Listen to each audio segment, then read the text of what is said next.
Irmãos, bom dia.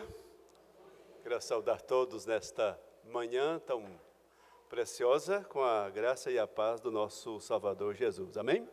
Quantos creem que o Senhor está no nosso meio aqui nessa manhã? Levante a mão. Amém. Que bom, graças a Deus. Eu sempre digo que bom que Deus está aqui e a palavra dele está aqui. Então não precisamos mais nada senão disto, né? E tem que voltar para Deus cada vez mais. Louvo a Deus e agradeço a aqueles que têm orado por mim, por nós.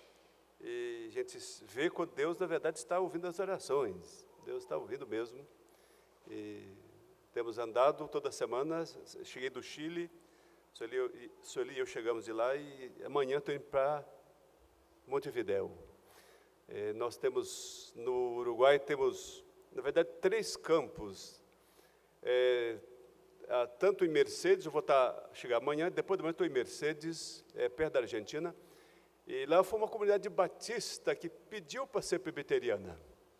E lá já tem batismo infantil, tem tudo já agora. Já tem um missionário lá.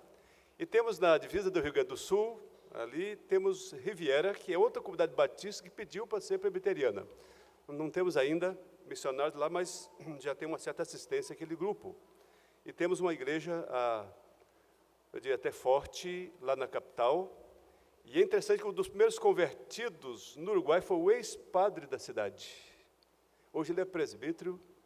Até eu disse para ele, se eu não queria, foi no Brasil, o primeiro pastor presbiteriano foi um padre, o ex-padre. O senhor não quer repetir a dose? Ele diz, eu vou orar por isso. Então, quem sabe, ele é um grande servo de Deus. Que bom que Deus está fazendo a sua obra. A obra de Deus nunca cresceu como está crescendo em nossos dias. No Irã tinha 300 mil crentes, tem 3 milhões agora, no Irã, que é um povo persa. Então, Deus está fazendo a obra. Onde mais cresce a igreja do mundo, nem na Coreia do Sul, é na Nigéria. Na Nigéria, na África, onde mais está crescendo o Evangelho. Lá em Guiné-Bissau, 70% da população do país é de criança. E nós temos escola dominical com 450 pessoas, crianças e adolescentes. Deus está fazendo uma coisa tremenda no mundo. A gente, às vezes, não percebe o que Deus está fazendo. A pior crise vivida hoje é o momento que mais a igreja cresce. Eu digo que Deus é totalmente independente, Deus é tão soberano. Se a gente não fizer a obra dele, não tem problema para nós, ou para Deus. Para nós tem. Porque Deus vai levantar outro no seu lugar e a obra vai continuar. Deus é soberano. Deus não depende de mim nem de você. Pode ficar tranquilo no seu cantinho por enquanto. Porque Deus não precisa de você nem de mim, Deus vai levantar outro no seu lugar. A obra vai continuar tão poderosa como tem continuado sem você, sem mim.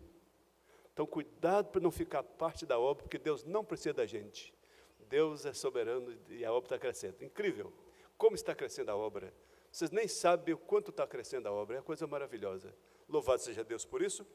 E está aqui de manhã um privilégio para batizar mais um neto. Eu acho que é o penúltimo, não sei, não é? Eu não sei se é o penúltimo. Deus pode mandar o tanto que quiser. É muito bom, não é? Mas e também poder pregar para os irmãos nessa manhã.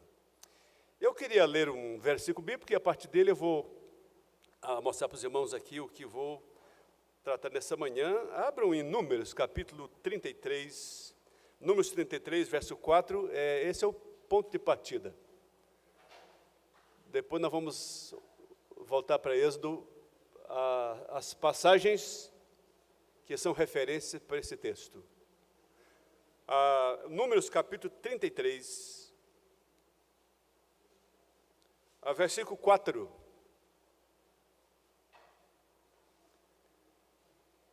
Depois vocês permaneçam com a Bíblia aberta, que não vocês não têm como acompanhar o que eu vou falar. Diz assim no verso 4, enquanto estes sepultavam todos os seus primogênitos. E nos faz lembrar de quê? Da 10ª praga, não é? A quem o Senhor havia ferido entre eles. Depois diz assim, também contra os deuses executou o Senhor juízos. Uma forte expressão desse versículo é a execução dos juízos de Deus.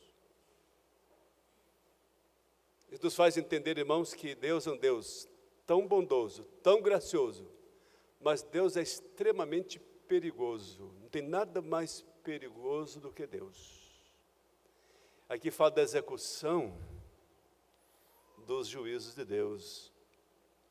Naturalmente, eu sei que para nós que vivemos desde a infância na igreja, quando se fala pragas do Egito, nós sabemos, mas eu tenho a impressão que alguns irmãos aqui são novos, não têm muito conhecimento do que são as pragas do Egito. E, na verdade, esse texto fala exatamente do juízo de Deus nas pragas, lá no Egito. Eu queria que vocês voltassem agora os olhos para, a partir do capítulo 7 de Êxodo, o que faz produzir esse texto de Números 33, 4. Êxodo, a partir do capítulo 7, vamos ler alguns versículos a respeito dessas pragas. Fica com a Bíblia aberta, irmãos.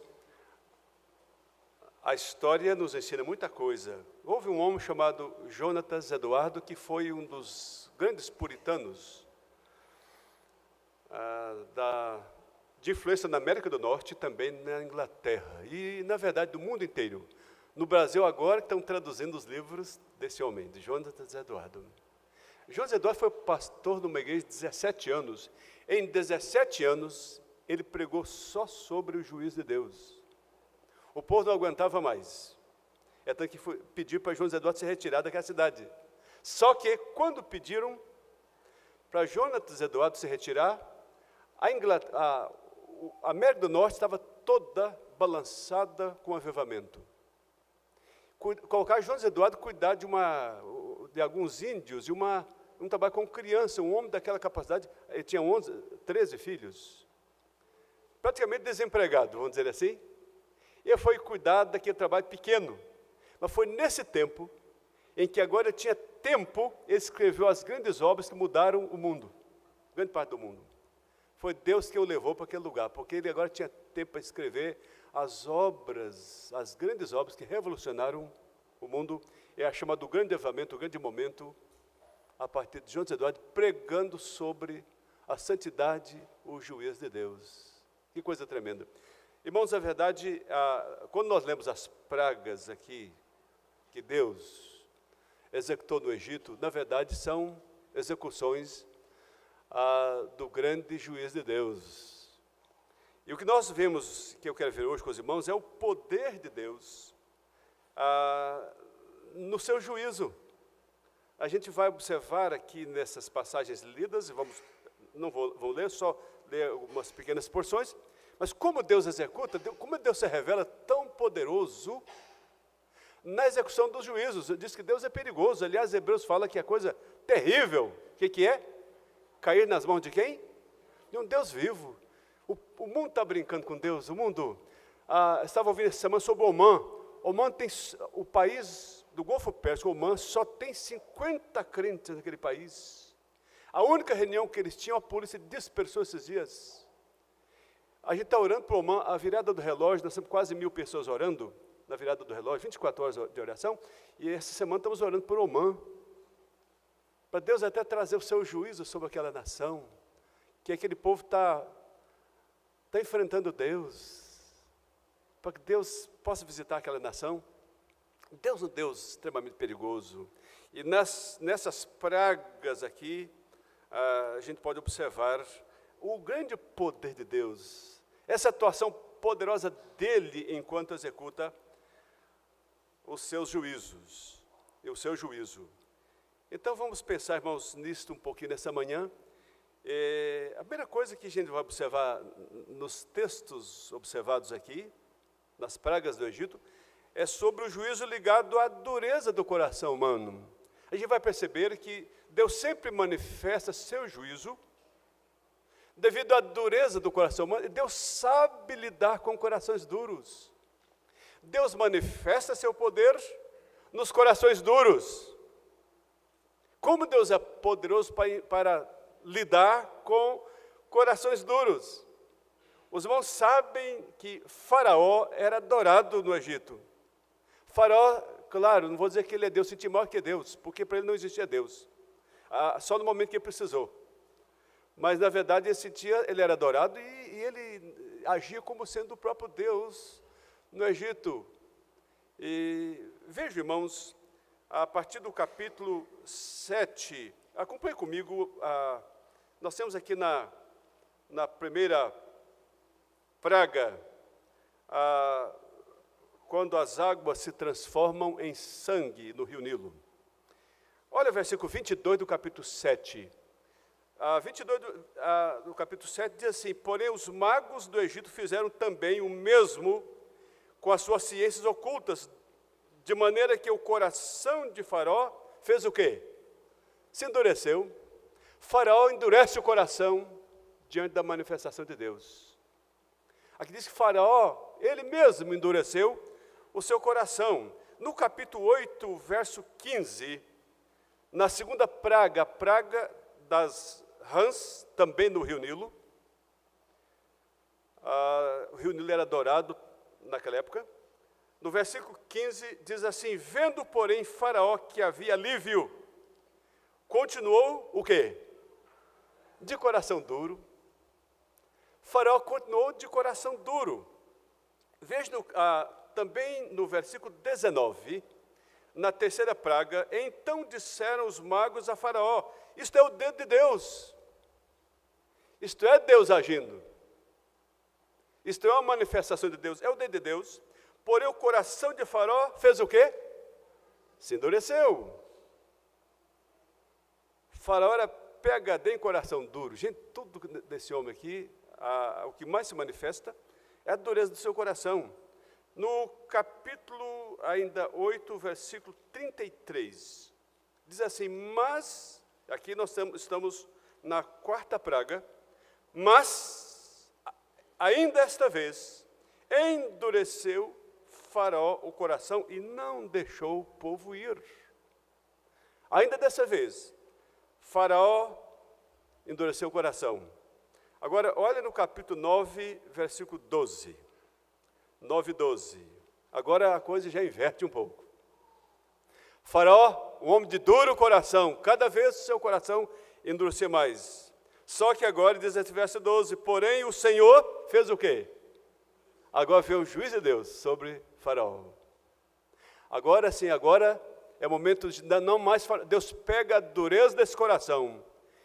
E agora Deus entrega Faraó. É como Deus retirasse aquele filete da graça dele sobre Faraó. E agora Deus ainda permite, e Deus faz com que o coração de Faraó fique mais duro ainda, para que ele seja condenado e julgado pelo Senhor. Então agora é Deus que endurece o coração de Faraó. Mas quando a gente olha ainda no versículo 34, capítulo 9, verso 34, e diz assim: tendo visto Faraó que cessaram as chuvas, as pedras e os trovões, tornou a pecar, e ele mesmo ainda, Faraó, endureceu o coração, ele e os seus oficiais. No capítulo 10, no verso 20, estamos aqui na oitava praga,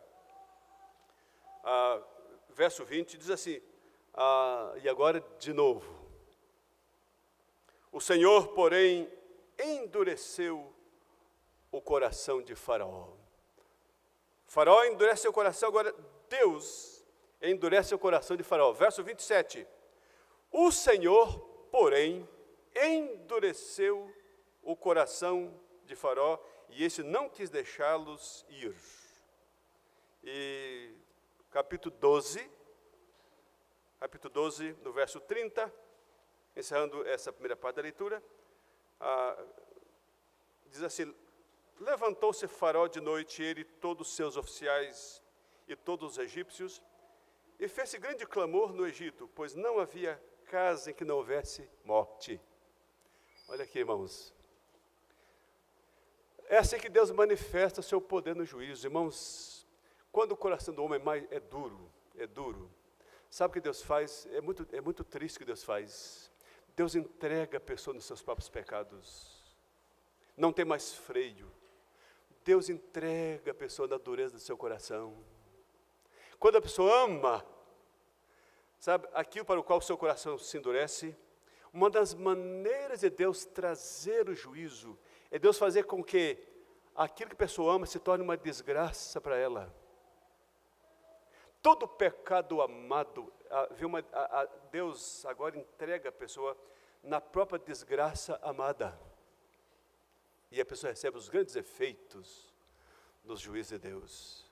Uma maneira de Deus julgar as pessoas é Deus entregar a pessoa naquilo que ela quer. Isso que Faraó, quem sabe depois pôde entender no final. Quanta desgraça aquele homem viu acontecer na sua nação, devido à dureza do seu coração. O apóstolo Paulo, ele tem a impressão que ele conhecia muito bem essas passagens. Lá em Romanos, capítulo 1, devido à dureza, à idolatria, os pecados dos homens, lá diz que Deus entregou tais homens. Tem 3 vezes o apóstolo Paulo dizendo, se Deus entregou esses homens aos seus próprios prazeres do coração, e vem todas as desgraças, o caos pessoal, o caos familiar e o caos social, nessa entrega de Deus como juízo sobre os homens de coração duro. Talvez nessa manhã você pode refletir um pouco, e você pode pensar na dureza do seu coração, alguma coisa está acontecendo na sua vida. Você pode pensar, eu não havia pensado que Deus me entregou a minha desgraça pela dureza do meu coração. Às vezes Deus pode estar fazendo com alguém nessa manhã aqui. Às vezes certas coisas que estão acontecendo na sua vida, podem ser a dureza do nosso coração. O nosso coração é muito duro, e Deus pode estar nos entregando a certas coisas, a certos efeitos, devido à dureza do nosso coração. É bom a gente refletir, Deus é extremamente perigoso, cuidado com Deus, Deus é muito perigoso. E Deus é tão sábio que Ele nos entrega para as desgraças daquilo que nós amamos. Você acha que aqui vai ser uma bênção, vai ser uma desgraça, você não consegue mais se livrar dessa desgraça, senão pelo arrependimento, para voltar para Deus. E é assim que Deus manifesta o seu grande poder nos seus juízos. Mas outra coisa interessante, nessas passagens que estamos lendo, que o juízo de Deus está ligado a uma certa progressividade nas suas ações. Não só Deus manifesta seu poder, mediante a dureza do coração, mas Deus tem formas progressivas também nas suas ações poderosas nesse tempo de juízo. Fiquem atentos comigo aqui, fiquem atentos nas passagens. Vejam aqui, nas pragas, a primeira, a quarta e a sétima, é tudo aqui em cadeias. Moisés foi muito habilidoso para escrever a coisa de uma forma lógica.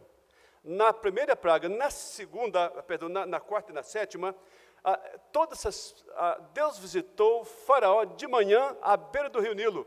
Todas essas, só pega um intervalo, sabe, sempre uma praga tem um intervalo, depois a próxima, isso acontece. Então, a primeira, a quarta e a sétima, todas elas foram de manhã, foram no meio, junto ao rio Nilo, na parte da manhã. Depois vocês podem ler esse texto com mais, com mais reflexão sobre o que estou falando. Então, aqui, vejo que Deus sempre ainda teve paciência de visitar Faraó.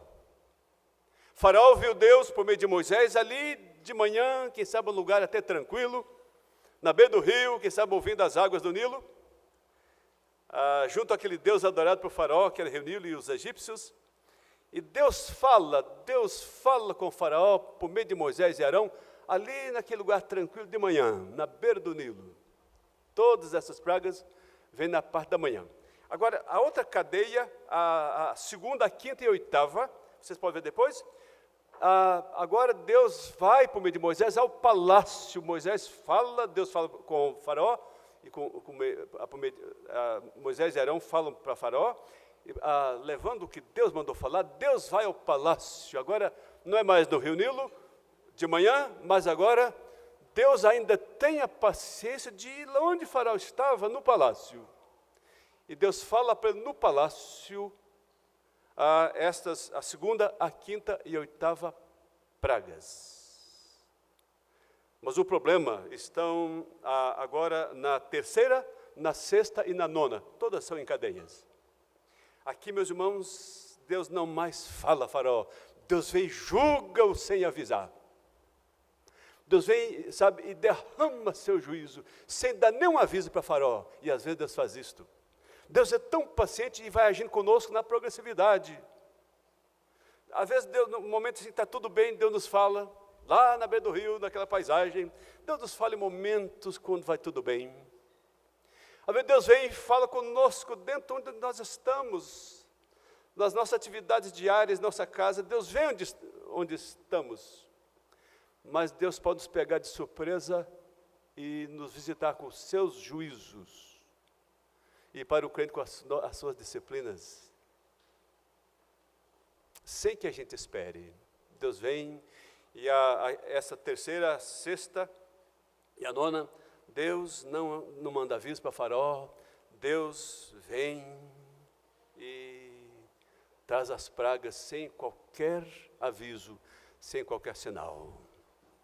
Deus, assim, às vezes, Deus tem muita paciência de progressivamente ir agindo conosco, até eu dizer que não nos suporta e manda seus juízos. Deus é extremamente perigoso.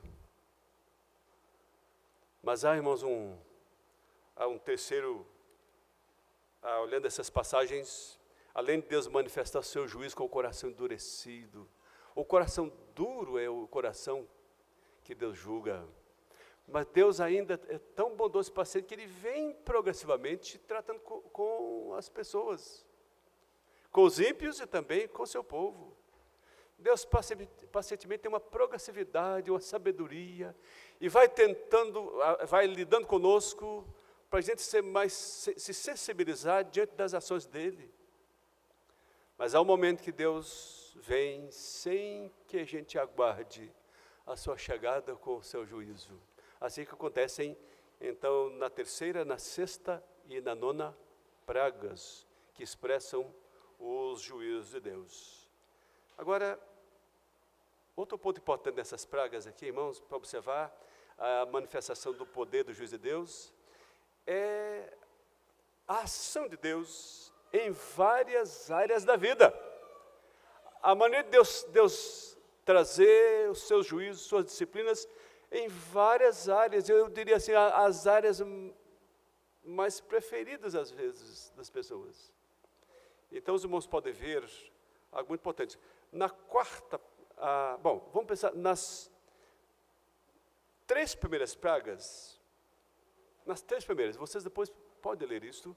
Nas três primeiras, onde Deus vai mexer no conforto das pessoas. Tá? Então, vejam aqui, essas pragas estão ligadas assim ao momento de conforto, tudo vai bem.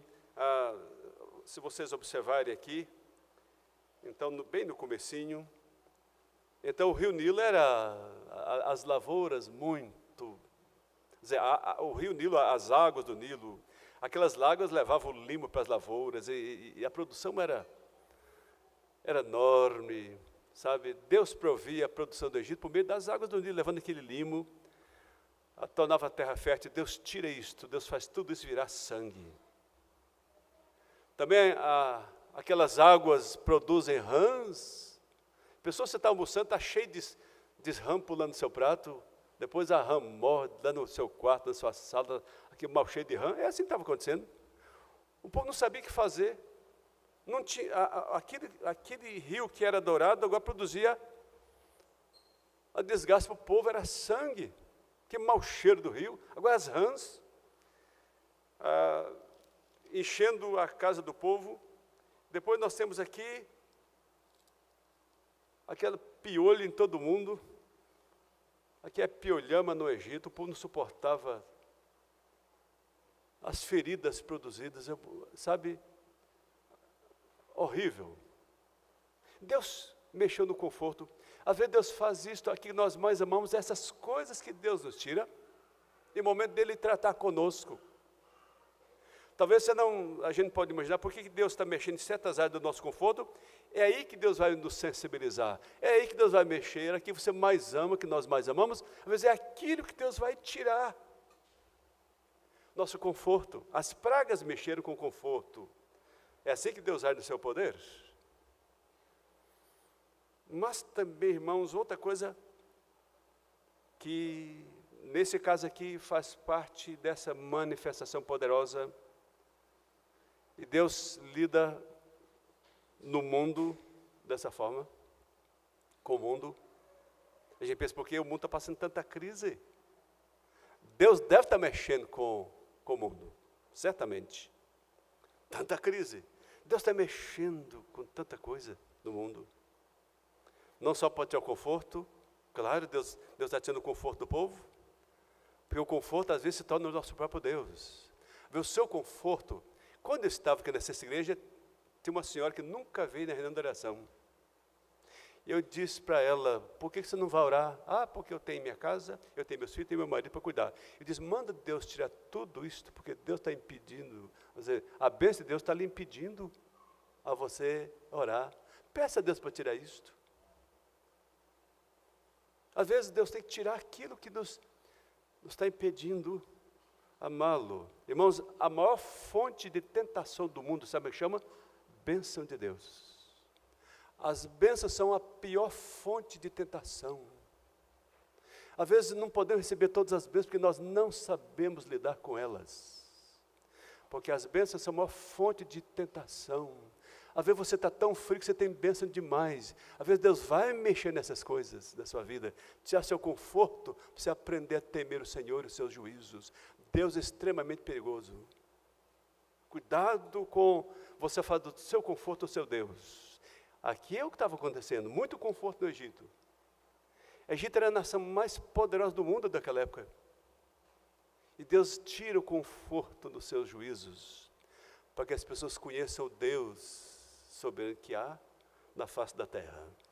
Mas outra coisa, meus irmãos, também, nessas pragas, o que nos revelam, nessa maneira de Deus agir com o mundo, e muitas vezes conosco, é Deus mexer na área da saúde. Não só o conforto, mas os irmãos podem ver a quarta praga, a quinta praga e a sexta praga, essa cadeia de 3 pragas, vocês vão perceber Deus mexendo no seu juízo na saúde do povo. E Deus manda doença no povo e para o gado. O povo e o gado. O povo e as riquezas envolvidas nessa ação de Deus. Eu tenho a impressão que se há alguma coisa que o mundo valoriza é a saúde. Nós valorizamos muito a saúde. Que benção, todo mundo tem saúde, uns têm mais, outros menos, claro. Mas o fato é que quando Deus mexe na saúde, a gente fica abalado. Lá no Egito, Deus acabou com a saúde. Para o povo entender o seu pecado, a sua condição, seu afastamento de Deus. E Deus manifesta nesta área da saúde. Claro que nós estamos no estado da nossa queda. Todos nós somos doentes. Todo mundo tem alguma coisa. Não tem, já está engatilhado para aparecer depois. Mas às vezes Deus faz questão de mexer de forma especial em algumas vidas, tirando a saúde Ele mesmo. Não só a questão da queda, mas Deus usa essas coisas e Deus mesmo promove para que as pessoas temam ao Senhor. É interessante porque a gente vê não só pessoas não crentes, mas crentes também, infelizmente, pessoas se infartando tão cedo. Esse dia uma menina de 30 e poucos anos foi infartada, a família não é crente. Todo mundo se abala. Às vezes, no luto há mais sabedoria do que na festa. Às vezes é no luto, é no infarto que Deus vai falar com o povo. Né? E nas pragas nós percebemos Deus mexendo com a saúde do mundo. Nesse caso do Egito. Mas Deus mostrando que, como Ele fez no Egito, Ele pode fazer em qualquer nação, em qualquer povo. E fazer em nossa cidade, em nosso meio.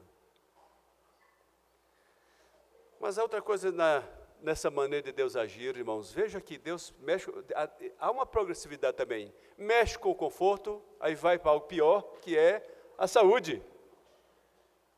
E finalmente, o que se percebe na 7ª, 8ª, 9ª e 10ª pragas, aqui nós temos uma devastação e morte. Devastação e morte. Deus começa com a área do conforto, vai para para a área da saúde e depois Deus vai para a morte. Aliás, é a única coisa que o homem merece, é a morte. O salário do pecado é o que mesmo? É a morte. O dom gratuito de Deus é a vida eterna, mas o salário de todo mundo, o único mérito que o homem tem, chama-se morte. E Deus entra sem piedade, eu vou dizer para o irmão, em última instância, e Deus devasta o Egito com a morte. Devastação. Tanta coisa triste acontecendo, e finalmente vem a morte. Irmãos, eu queria, nessa manhã, que nós refletíssemos sobre a história, é para isso que há a história bíblica. É para a gente entender como é que Deus agiu no passado, quais são as maneiras de Deus agir na história. Como é que Deus lida com o povo, um Deus extremamente bondoso, extremamente misericordioso, extremamente paciente. Se é um atributo de Deus que é muito manifesta a nós, chama-se longanimidade. Longanimidade é essa ideia, então, de Deus, cada vez Deus respira mais para nos tolerar. Deus respira profundo para nos tolerar mais um pouco. Você está aqui na igreja, mas é provável que nós estamos aqui, mas Deus tem tanta tolerância com a gente, que se não tivesse, Deus já tinha nos dado um infarto, quem sabe, eu não sei. Gente, nós talvez somos insuportáveis para Deus. Deus sempre nos dando oportunidade, a gente sempre é rebelde, coração duro, coração rebelde, indiferente. Sabe, a gente, é como se Deus fosse apenas uma peça da nossa vida. Que Deus paciente com a gente, que Deus amável, que Deus misericordioso, mas irmãos, Deus não tirou o seu juízo do mundo e nem a disciplina do seu povo. Deus ainda pretende lidar com isto. Na Reforma Protestante, João Calvino e Martim Lutero estabeleceram 2 pontos importantes para que uma igreja, de fato, fosse igreja verdadeira. A pregação fiel da palavra e a ministração dos sacramentos. E um homem chamado Butzer, de Estrasburgo, da Suíça alemã, ele propôs o terceiro elemento, diz, a igreja não pode viver sem disciplina. Deus manifesta a disciplina para o seu povo. Então, Butzer é quem fez a proposta e a Reforma abraçou também esse ponto para que uma igreja seja de fato verdadeira. Tem que haver disciplina, porque Deus faz isso com a gente.